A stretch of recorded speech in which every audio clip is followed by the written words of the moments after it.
जब मैं रात को लौट के आता था मेरी ये हालत हो जाती थी कि मुझे पता नहीं होता था अब मैं सोऊं कि पढ़ाई करूं, बट मैं पढ़ता था क्योंकि मुझे कुछ बनना था। मेरी लाइफ में एक मैंने एम सेट किया था कि मुझे जो मेरे इंसिडेंट हुआ, जो मैंने झेला, जो फ्रस्ट्रेशन, प्रॉब्लम, दिक्कतें मैंने देखी, वो मुझे दोबारा नहीं चाहिए अपनी जिंदगी के अंदर।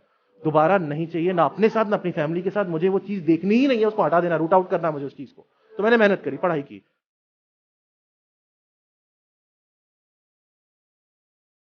मैं एक बहुत छोटे से शहर बरेली को बिलोंग करता हूं। मेरे पास सपने थे, बट सपने कैसे बड़े करने हैं वो सब मुझे पता नहीं था। डायरेक्शनलेस में रहता था। स्कूलिंग करी मैंने वहां से कंप्लीट। स्कूलिंग करने के बाद जहां 90% डायरेक्शनलेस लोग जाते हैं, मैं वहीं चला गया, वो है इंजीनियरिंग। इंजीनियरिंग में भी मैं डायरेक्शनलेस ही था। मेरा कोई इंटरेस्ट नहीं था पढ़ाई में, बिल्कुल भी इंटरेस्ट नहीं था, पढ़ने का मन ही नहीं करता था। जैसे तैसे करके पास हो जाता था, मुश्किल से। बैक भी आती थी, वो सब जैसे भी था, मतलब बहुत मुश्किल से ही चल रहा था जो चल रहा था। एक दिन क्या होता है, एक दिन मैं ऐसे ही दोस्तों के साथ घूम रहा था। अब बाहर घूम रहा था रोड पे, एक अननोन कॉल आता है मेरे पास, अननोन नंबर से।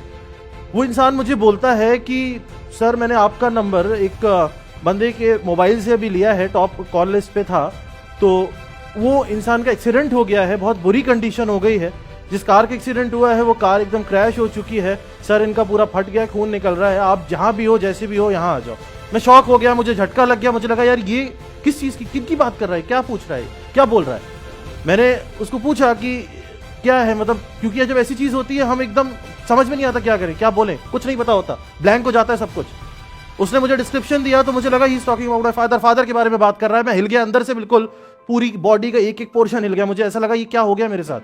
जैसी कंडीशन में जैसा था मैं सीधा भागा। जैसे जैसे करके मैं फादर के पास पहुंचा, जो भी हमारा सेविंग था जैसे जैसे करके हमने उनको ठीक करवाया, इलाज हुआ, ट्रीटमेंट हुआ, बहुत लंबे पीरियड तक ट्रीटमेंट चला, बहुत जो भी सीवियर इंजरीज थी ठीक करवाई। बट एक चीज समझ में आ गई मुझे उस दिन, उस इंसिडेंट के बाद मुझे ये लगा कि क्योंकि मैं एक नॉर्मल फैमिली को बिलोंग करता था, मेरे लिए पढ़ाई सब कुछ थी, तो मैंने ये सोचा कि एक गवर्नमेंट सर्विस की प्रिपरेशन कर लेते हैं, गवर्नमेंट एग्जाम क्लियर कर लेते हैं पढ़ाई करके, तो स्टेबिलिटी तो आ जाएगी। गवर्नमेंट एग्जाम से हमें पता है सिक्योरिटी, स्टेबिलिटी सब आ जाता है, तो क्यों ना किसी एग्जाम की प्रिपरेशन की जाए। अब एग्जाम तो बहुत सारे होते हैं, तो मैं आपको एक इंसिडेंट बताता हूं। बचपन का मेरा इंसिडेंट है। मैं बहुत छोटा था, 9th क्लास में होऊंगा, तो मैं स्कूल से घर वापस आ रहा था, साइकिल थी मेरे पास, साइकिल से वापस आ रहा था मैं।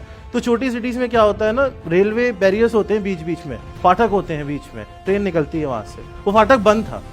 साइकिल से आ रहा था मैं, इधर साइड में खड़ा हुआ था, बहुत सारे लोग खड़े हुए थे। एक कार आती है, एक एम्बेसडर आती है व्हाइट रंग कलर की। जब वो एम्बेसडर आती है तो लोगों को सबको हटाया जाता है, वो फाटक खोले जाते हैं दोनों, एम्बेसडर आगे चली जाती है, फिर वो फाटक बंद हो जाते हैं। तो मुझे ये लगा ये कौन है, मतलब ये कौन इंसान है जिसके लिए सारे लोगों को साइड कर दिया गया, ये फाटक खोल दिए गए और ये आगे चला गया।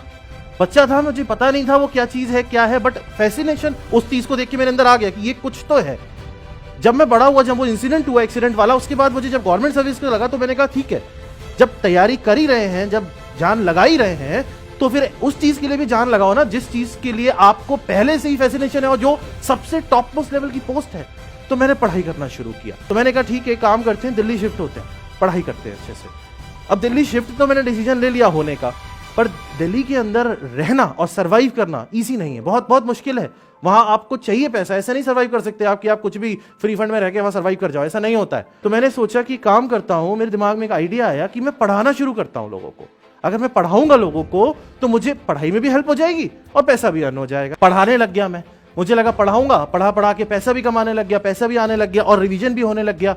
अब फायदा क्या हुआ, मैंने इसके बाद एग्जाम्स दिए। ऐसे ही जब बीच का टाइम था, जो मैं पढ़ के एग्जाम तो देता ही था, मुझे पता नहीं था सिलेक्शन होगा नहीं होगा, तो मैं जितने भी फॉर्म मिलते थे ढूंढ के सारे फॉर्म भर देता था, सारे फॉर्म भरता था, एग्जाम देता था, रिजल्ट भी आता था। तो ऐसे मैंने बहुत सारे एग्जाम निकाल दिए, जैसे UPSC engineering services, GATE, MPPSC, HPPSC, NET, SSC और बहुत सारे एनटीपीसी, आईओसीएल, सारे पीएसयू अलग अलग एग्जाम लेते थे उस टाइम पे। ये सारे एग्जाम्स मैं बता भी नहीं सकता कितनों के मैंने फॉर्म भरे थे, जाके पेपर देके आता था, सारे एग्जाम निकलते चलेगा। और एक टाइम ऐसा आया था, मेरे पास अपॉइंटमेंट लेटर रखे होते थे सामने, मुझे चूज करना होता था कि मैं कौन सी जॉब चूज करूंगा। ये हाल है।